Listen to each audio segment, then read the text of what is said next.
मिश्राज IAS academy में आप सभी का स्वागत है। और आज हम लोग बात करने वाले हैं नवीन लोक प्रशासन के ऊपर। दोस्तों, जैसा कि आप जानते हैं, किसी भी नई चीज़ की उत्पत्ति तब होती है जब संकट का काल होता है। और जैसा कि हम जानते हैं, पारंपरिक लोक प्रशासन का उदय 1887 में अमेरिका में ही हुआ था और उस समय से लेकर के 1960 के दशक तक पारंपरिक लोक प्रशासन का काल ही चलता रहा। लेकिन 1960 के दशक में अमेरिका एक गंभीर संकट से गुजर रहा था। गंभीर संकट ये था कि 1960 में ही वियतनाम युद्ध में अमेरिका फंसा हुआ था। वहां पर गंभीर राजनीतिक हिंसाएं हो रही थी, अश्वेत विद्रोह हो रहे थे और यूएसए की जो स्थिति थी वो लगातार बिगड़ती जा रही थी। ऐसे संकट के समय में वहाँ के जो राजनीतिज्ञ थे, वहाँ के जो प्रशासन के जो विद्वान थे, उन लोगों ने ये सोचा कि हमें लोक प्रशासन यानी प्रशासन के दो क्षेत्रों में बदलाव लाना पड़ेगा। एक तो इसके अध्ययन के क्षेत्र में बदलाव लाना पड़ेगा और दूसरा उसको व्यावहारिक रूप से इस्तेमाल करने के क्षेत्र में भी परिवर्तन लाना पड़ेगा। और इसके लिए जो अध्ययन की शुरुआत हुई वही नवीन लोक प्रशासन था। यानी नवीन लोक प्रशासन पारंपरिक लोक प्रशासन का ही एक बदला हुआ रूप है जो अमेरिका में शुरू हुआ। तो पारंपरिक लोक प्रशासन क्या था? देखिए, पारंपरिक लोक प्रशासन जोर देता था मूल्य शून्यता पर, यानी वैल्यू न्यूट्रलिटी पर जोर देता था, कार्यकुशलता पर, स्किल डेवलपमेंट पर जोर देता था एफिशिएंसी, यानी प्रशासन को एफिशिएंट होके ही काम करना है, चाहे वो वैल्यू को माने या ना माने। जो पारंपरिक लोक प्रशासन था वो फुल्ली न्यूट्रलिटी यानी कि पूरी तरह से अनामता और तटस्थता पर जोर देता था। और अब एक नए किस्म की विचारधारा का उदय हुआ जिसे हम न्यू पब्लिक एडमिनिस्ट्रेशन कहते हैं। यानी कि न्यू पब्लिक एडमिनिस्ट्रेशन में जिन चार मूल बातों पर जोर दिया जाने लगा, उसमें सबसे पहले था वैल्यू, फिर था हमें चेंज लाना है, तीसरी थी रेलिवेंसी और चौथी थी इक्वेलिटी लाना है। अब यहां पर बात यह आई कि आखिर पारंपरिक लोक प्रशासन में ऐसी कौन सी कमियां थी जिसके कारण नवीन लोक प्रशासन के बारे में हमको सोचना पड़ गया, यानी कि अमेरिका को सोचना पड़ गया। तो उसके पीछे कुछ कारण थे। देखिए, अमेरिका में सामाजिक और राजनीतिक के साथ साथ तकनीकी परिस्थितियों में भी बदलाव आ रहा था। यानी कि लोक प्रशासन को प्रासंगिक बनाने वाला एक पूरा का पूरा स्वरूप डेवलप करना था। यानी कि बदलते परिवेश में, चेंजिंग सिनेरियो में सामाजिक परिस्थितियां बदल रही थी, राजनीतिक परिस्थितियां बदल रही थी, तकनीकी परिस्थितियां बदल रही थी। और जैसा कि मैंने बताया, वियतनाम युद्ध में वो फंसा हुआ था और साथ ही साथ अश्वेत विद्रोह भी हो रहे थे। यानी कि सामाजिक परिस्थितियां जो ऐसी उत्पन्न हो गई कि हमें एक नए किस्म के प्रशासन की जरूरत महसूस होने लगी। दूसरी बात यह थी कि नागरिकों में अधिक से अधिक जागरूकता आ चुकी थी, अवेयर हो चुके थे, वो प्रशासन और राजनीति की कमियों को समझ रहे थे और इसीलिए परिवर्तन की जरूरत महसूस हो रही थी। यानी कि परिवर्तन लोक प्रशासन की एक आवश्यकता बन गई। यानी कि रेलिवेंसी यानी प्रासंगिकता, प्रासंगिकता से मतलब है जैसी लोगों की जरूरत है, जैसा उस समय तकनीक का इस्तेमाल किया जा सकता है, वैसा लोक प्रशासन की आवश्यकता बन गई। और सबसे बड़ी बात, लोक प्रशासन मूल्य मुक्त नहीं हो सकता। Public administration can not be value free. ये तमाम अध्ययनों से यह साबित हुआ कि लोक प्रशासन को हमेशा ही सिद्धांतों में लपेट कर नहीं चलाया जा सकता। इसे लोगों के मूल्यों, वैल्यूज को भी ध्यान में रखना ही पड़ेगा। और एक और महत्वपूर्ण बात, सामाजिक असमानता बढ़ती जा रही थी। सोशल इनइक्वालिटी को दूर करने के लिए भी लोक प्रशासन को काम करना पड़ेगा। और इन परिस्थितियों को देखते हुए जो काम किए गए उनमें सबसे एक महत्वपूर्ण काम यह था कि एक जॉन सी हनी थे जो सिराकुज विश्वविद्यालय के प्रोफेसर थे अमेरिका में। एक कमेटी बनाई गई और उस कमेटी को ये जिम्मेदारी दी गई कि सार्वजनिक सेवाओं में लोक प्रशासन के अध्ययन को कैसे सुधारा जाए, इसके बारे में आप एक रिपोर्ट दीजिए। तो 1967 में इन्होंने, जॉन सी हनी ने जो रिपोर्ट दी उसमें उन्होंने कहा कि लोक सेवा के लिए एक राष्ट्रीय आयोग होना चाहिए, a national commission should be formed for public services. और क्या कहा उन्होंने कहा कि लोक प्रशासन का अध्ययन केवल कार्यपालिका एग्जीक्यूटिव तक सीमित नहीं होना चाहिए। लोक प्रशासन के अध्ययन में आप कार्यपालिका, विधायिका, न्यायपालिका यानी एग्जीक्यूटिव, लेजिस्लेचर, जुडिशरी तीनों को शामिल करना चाहिए। और लोक प्रशासन में शोध, निरंतर रिसर्च का काम होते रहना चाहिए, तभी आप लोक प्रशासन को थ्योरेटिकली भी बेहतर कर पाएंगे और प्रैक्टिकली भी अच्छी तरह अप्लाई कर पाएंगे। यह रिपोर्ट आ गई। और भी इसमें बहुत सी बातें थी, वीडियो को थोड़ा छोटा रखने के लिए मैंने थोड़ा कर्टेल किया है इसको, आप अपनी बुक में इसे देख सकते हैं। लेकिन जो मेन बात थी, जो मुख्य बात थी, वो यही थी। फिर एक कमेटी आई, एक सम्मेलन किया, लोक प्रशासन सिद्धांत और व्यवहार सम्मेलन। यह भी बहुत महत्वपूर्ण कॉन्फ्रेंस था, यानी कि पब्लिक एडमिनिस्ट्रेशन के ऊपर एक थ्योरी एंड प्रैक्टिस कॉन्फ्रेंस था। और यह भी 1967 में ही हुआ। और कहां पर हुआ? फिलाडेल्फिया में। और फिलाडेल्फिया में इस सम्मेलन की अध्यक्षता कर रहे थे लोक प्रशासन के एक बहुत बड़े विद्वान थे उस समय, चार्ल्स वर्थ की अध्यक्षता में जब ये मीटिंग हुई तो इससे जो निष्कर्ष निकले उसमें भी कुछ इसी तरह की बात आई।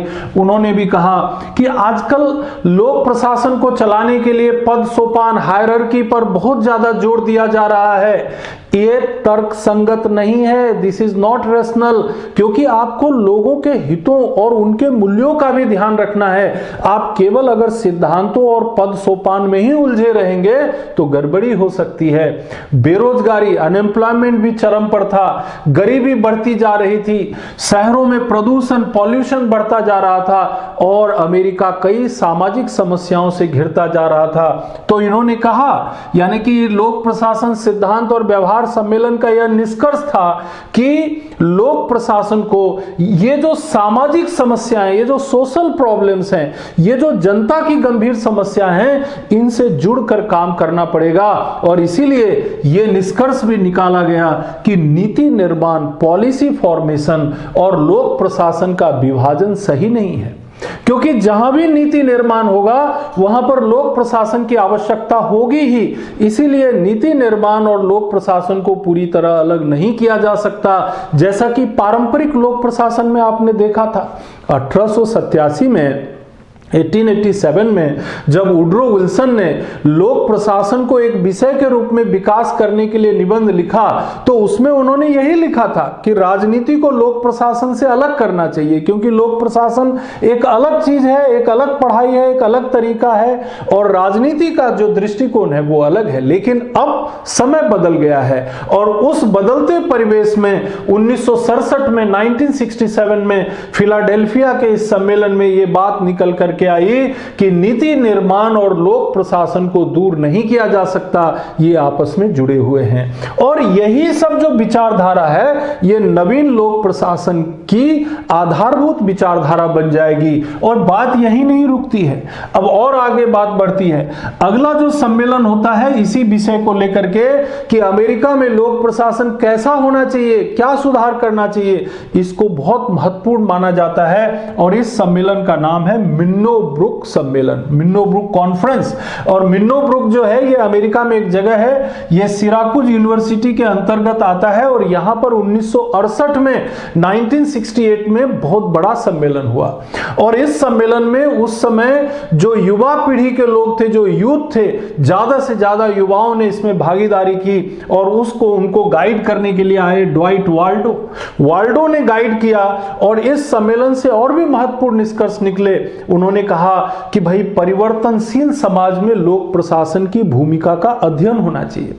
अमेरिका में जो समाज है वो बदल रहा है और ऐसे बदलते हुए समाज में लोक प्रशासन का रोल भी बदलना चाहिए। लोक प्रशासन को ज्यादा प्रासंगिक होना चाहिए, लोक प्रशासन को जो जनता की समस्याएं उनसे ज्यादा जुड़कर काम करना चाहिए। ये बात भी इस सम्मेलन मिन्नोब्रुक पहले सम्मेलन से निकल के आया और इसीलिए इसमें यह निष्कर्ष निकला कि सामाजिक न्याय और परिवर्तन पर लोक प्रशासन को जोर देना ही पड़ेगा, उसे छोड़कर काम नहीं चलेगा।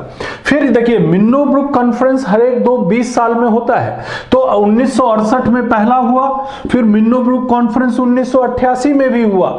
1988 में जो दूसरा मिन्नोब्रुक कॉन्फ्रेंस हुआ, इसकी अध्यक्षता कर रहे थे जॉर्ज फ्रेडरिक्सन और उसमें भी यह निष्कर्ष निकल के आया कि लोक प्रशासन के विषय की स्थिति क्या है, इसका अध्ययन होना चाहिए। यानी कि अमेरिका में और विश्व में लोक प्रशासन एक विषय के रूप में और बेहतर कैसे बनाया जा सकता है, इसके लिए स्टडी की जाने लगी। ट्रेनिंग के इंपॉर्टेंस पर बात की गई यहां पर कि जो लोक सेवा के क्षेत्र में जो अधिकारी कर्मचारी काम करते हैं उनको ट्रेनिंग कैसे दी जाए। मतलब इन सम्मेलनों से यह निकल के आ रहा था कि लोक प्रशासन के स्वरूप में क्या बदलाव आना चाहिए और उसमें इन्होंने ट्रेनिंग पर भी इंपॉर्टेंस दिया। सरकारी क्षेत्र में कटौती, यानी जो कर्मचारियों अधिकारियों की संख्या जो लगातार बढ़ती जा रही थी अमेरिका में, जो एक भार बनता जा रहा था वहां की सरकार के ऊपर, तो इस सम्मेलन में निकल के आया कि भाई गवर्नमेंट सेक्टर में थोड़ा कटौती होना चाहिए, खर्चों में कटौती होना चाहिए। और यह बात भी द्वितीय मिन्नोब्रुक सम्मेलन से निकल के आया। निजीकरण पर जोर, प्राइवेटाइजेशन पे जोर जो है वहां यहां पर चर्चा हुई। सेकेंड मिन्नोब्रुक कॉन्फ्रेंस 1988 में यह चर्चा हुई कि प्राइवेटाइजेशन पे जोर देना चाहिए। और आपको याद होगा भारत में 1991 में नई आर्थिक नीति आई, न्यू इकोनॉमिक पॉलिसी। यानी कि विश्व के किसी और देश में अगर लोक प्रशासन के क्षेत्र में कोई अध्ययन होता है और वहां पर उसका कुछ सकारात्मक परिणाम आता है तो वो हमारे देश पर भी उसका असर पड़ता है। और 1991 में भारत में नई आर्थिक नीति, जिसको हम ग्लोबलाइजेशन, प्राइवेटाइजेशन एंड लिबरलाइजेशन कहते हैं, कहीं ना कहीं मिन्नोब्रुक द्वितीय मिन्नोब्रुक सम्मेलन से जुड़ा हुआ आप मान सकते हैं। मिन्नोब्रुक सम्मेलन यही नहीं रुकता है, मिन्नोब्रुक सम्मेलन एक और होता है जिसको हम कहते हैं तीसरा मिन्नोब्रुक सम्मेलन, और ये 2008 में होता है। अगला 2028 में होगा, लेकिन अभी फिलहाल 2008 का जो लेटेस्ट कॉन्फ्रेंस है उसकी अध्यक्षता रोजमेरी ओलियरी ने किया। रोजमेरी ओलियरी ने किया और इस सम्मेलन में जो बात निकल के आई मुख्य रूप से वो ये था कि लोक प्रशासन, लोक प्रबंध, पब्लिक एडमिनिस्ट्रेशन, पब्लिक मैनेजमेंट और लोक सेवा का समकालीन विश्व में भविष्य क्या है। यानी लोक प्रशासन का भविष्य क्या है, लोक प्रबंध का, पब्लिक मैनेजमेंट का भविष्य क्या है, और लोक सेवाओं का जो कंटेम्पररी सिचुएशन है। क्योंकि भाई 2008 में बहुत कुछ बदल चुका था, कंप्यूटर आ चुका, इंटरनेट आ चुका, सामाजिक परिस्थितियां, राजनीतिक परिस्थितियां विश्व स्तर पर बदल गई थी।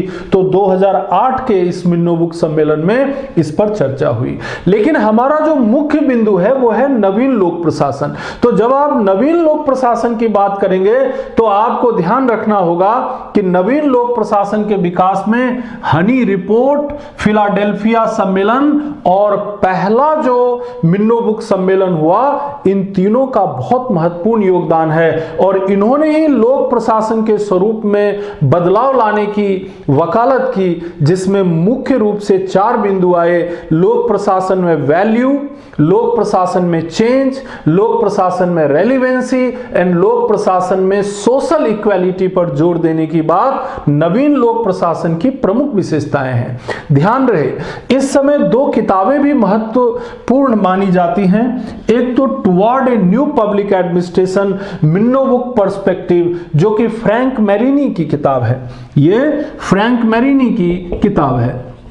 और दूसरी जो किताब आई है public administration in time of turbulence 1971 में, 1971 में, ये वाल्डो जी की किताब है, ये ड्वाइट वाल्डो की किताब है। तो ये 2 किताबों का नाम भी आपको ध्यान रखना है, क्योंकि toward a new public administration, मिन्नोब्रुक perspective, इसमें मिन्नोब्रुक, ये जो पहला मिन्नोब्रुक सम्मेलन हुआ था उसके निष्कर्षों को बताया गया है। और जो public administration in time of of turbulence 1971 की महत्वपूर्ण किताब है ड्वाइट वाल्डो की।